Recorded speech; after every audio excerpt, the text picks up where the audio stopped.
Here we have verse 45 of the 7th chapter of the Gospel of John.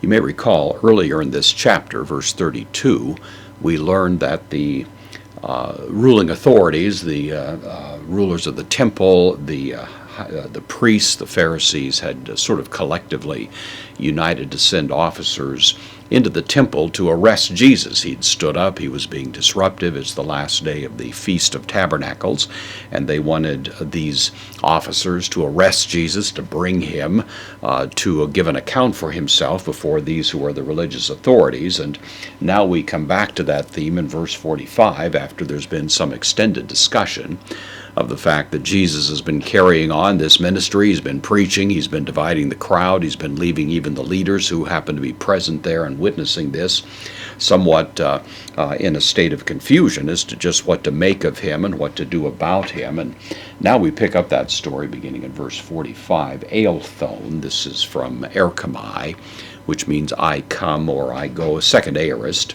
This is the third person plural, aorist active indicative.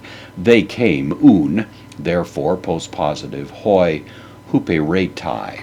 This is the word for an officer. It actually originally was the idea of to row under, literally, going back to ancient Greek triremes, those who were commissioned to be the engines, as it were, of those great battleships.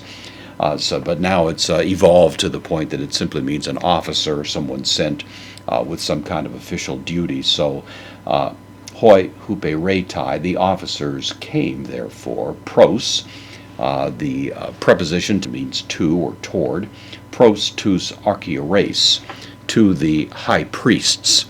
And so these men now, these officers who were sent for that responsibility, have returned. They've come back to the high priest Kai Pharisaius and to the Pharisees.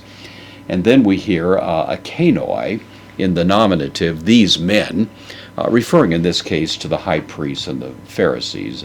These men, akenoi, demonstrative pronoun, that is actually the literal meaning of it, but in this sense it probably means something like those men or these men, nominative, plural, masculine, these men or those men, kai and apon, same idea, said. This is second aorist from lego, I say. So those men said, autois, to them, that is to the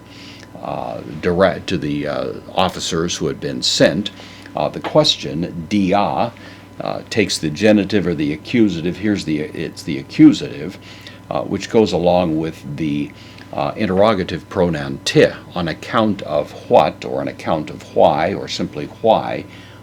Uk, the negation egageta. This is from ago. It means to lead. This is the aorist, the second aorist again.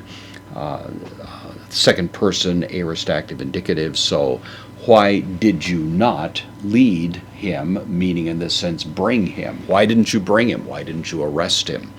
Why didn't you do what you were sent with a responsibility to do? And of course the remarkable response that is given by these officers is going to be found in the next verse, but at this point simply the question has been put to them as why if they failed of their mission, failed to accomplish that for which they were sent.